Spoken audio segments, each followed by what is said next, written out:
വാത്സ്യായനൻ്റെ കാമസൂത്ര എന്ന പേര് കേൾക്കുമ്പോൾ തന്നെ പലർക്കും ഒരു ചോദ്യം മനസ്സിൽ വരും. ഇത് ശരിക്കും ശരീരസുഖത്തെക്കുറിച്ചുള്ള അല്ലെങ്കിൽ ലൈംഗികതയെക്കുറിച്ചുള്ള ഒരു പുസ്തകമാണോ?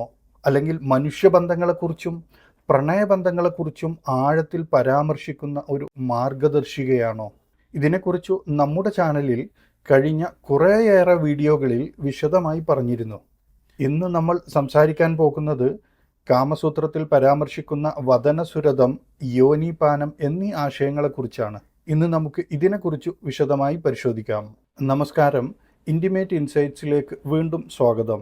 ലൈംഗികാരോഗ്യവും മാനസിക ശാരീരിക ബന്ധങ്ങളും സംബന്ധിച്ചുള്ള പുരാതനവും ശാസ്ത്രീയവുമായ അറിവുകളും റൊമാൻറ്റിക് മോട്ടിവേഷൻ കഥകളും നിങ്ങളിലേക്ക് എത്തിക്കാൻ ശ്രമിക്കുന്നു. നിങ്ങൾക്ക് ഇതുപോലുള്ള അറിവുകൾ നഷ്ടപ്പെടാതിരിക്കണമെങ്കിൽ ആദ്യമായിട്ട് ഈ വീഡിയോ കാണുന്നവർ ചാനൽ സബ്സ്ക്രൈബ് ചെയ്യുകയും ബെല്ലൈക്കൺ അമർത്തുകയും ചെയ്യുക. വാത്സ്യായനൻ്റെ കാമസൂത്ര ലൈംഗികതയെ വെറും ശരീരസുഖമായി മാത്രം കാണുന്ന ഒരു ഗ്രന്ഥമല്ല. മനുഷ്യരുടെ ബന്ധങ്ങളിൽ സന്തോഷവും സംതൃപ്തിയും എങ്ങനെ കൈവരിക്കാം എന്നതിനെക്കുറിച്ചുള്ള ഒരു സമഗ്ര ദർശനമാണ് അത് നൽകുന്നത്. ആദ്യമായി നമുക്ക് വദനസുരതം എന്താണെന്ന് നോക്കാം.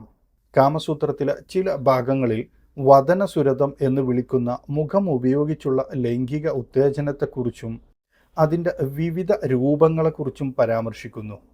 ഇത് സാധാരണയായി ലൈംഗിക ബന്ധത്തിൻ്റെ തുടക്കഘട്ടമായ ഫോർപ്ലേ ആയി അല്ലെങ്കിൽ പരസ്പര ഉത്തേജനം വർദ്ധിപ്പിക്കുന്ന ഒരു മാർഗമായി കാണപ്പെടുന്നു.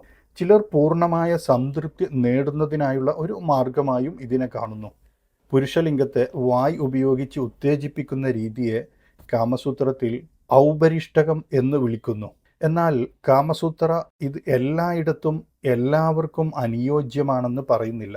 ചില സാമൂഹിക സാഹചര്യങ്ങളിലും ചില വിഭാഗങ്ങളിലുമാണ് ഇതിന് കൂടുതൽ പ്രാധാന്യം നൽകിയിരുന്നത് എന്ന് വാത്സ്യായനൻ വ്യക്തമാക്കുന്നു.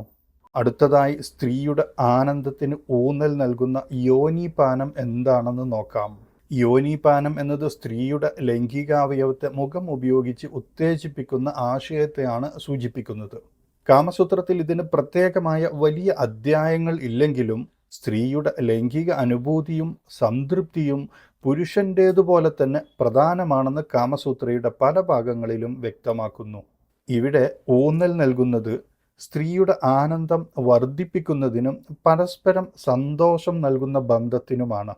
കാമസൂത്രയിൽ വാത്സ്യായനൻ എല്ലായ്പ്പോഴും ഓർമ്മിപ്പിക്കുന്ന ഒരു കാര്യം ലൈംഗിക ബന്ധത്തിൽ പരസ്പര സമ്മതത്തിനും പരസ്പര സംതൃപ്തിക്കും വലിയ പ്രാധാന്യം ഉണ്ടെന്നാണ്. എല്ലാ ലൈംഗിക പ്രവർത്തനങ്ങളും പങ്കാളികൾക്ക് രണ്ടുപേർക്കും ഒരുപോലെ സന്തോഷം നൽകുന്നതായിരിക്കണം എന്നാണ് വാത്സ്യായനൻ പറയുന്നത്. കാമസൂത്രത്തിൻ്റെ ഏറ്റവും വലിയ സന്ദേശം ഇതാണ്: രണ്ടാളുടെയും പൂർണ്ണമായ സമ്മതമില്ലാതെ ഒരു ലൈംഗികതയും പൂർണ്ണമല്ല എന്നാണ്. എല്ലാ ലൈംഗിക പ്രവർത്തനങ്ങളും ഇരുവർക്കും ഇഷ്ടപ്പെടുന്നതായിരിക്കണം, പരസ്പര ബഹുമാനത്തോടെ നടത്തണം, ആരെയും കീഴ്പ്പെടുത്തുന്നതാകരുത്. ഓരോരുത്തർക്കും ഈ കാര്യങ്ങളോടുള്ള സമീപനം വ്യത്യസ്തമായിരിക്കും എന്നും കാമസൂത്രയിൽ പറയുന്നു. ഇന്നത്തെ വീഡിയോയിലെ വിവരങ്ങൾ നിങ്ങൾക്ക് ഇഷ്ടമായെങ്കിൽ ഈ വീഡിയോ ലൈക്ക് ചെയ്യാനും ഹൈപ്പ് ചെയ്യാനും ഷെയർ ചെയ്യാനും മറക്കരുത്. ഒരുപാട് ആളുകൾ ലൈക്ക് ചെയ്യുമ്പോഴും ഹൈപ്പ് ചെയ്യാൻ മറക്കുന്നുണ്ട്, അല്ലെങ്കിൽ പലർക്കും അറിയില്ല. നിങ്ങൾ ഹൈപ്പ് ചെയ്യുന്നതാണ് ഈ വീഡിയോ പ്രോത്സാഹിപ്പിക്കാനും ഒരുപാട് പേരിലേക്ക് എത്താനുമുള്ള ഏക വഴി. കമൻറ്റ് ചെയ്യുന്നതിൻ്റെ അടുത്ത് ഒന്ന് നീക്കിയാൽ ഈ ഹൈപ്പ് ബട്ടൺ കാണാം. നിങ്ങളുടെ അഭിപ്രായങ്ങളും നിങ്ങൾക്കുള്ള സംശയങ്ങളും കമൻറ്റ് ചെയ്യുക. ഇതുപോലുള്ള കൂടുതൽ വീഡിയോകൾക്കായി ഇൻറ്റിമേറ്റ് ഇൻസൈറ്റ്സ് സബ്സ്ക്രൈബ് ചെയ്യാനും മറക്കരുത്.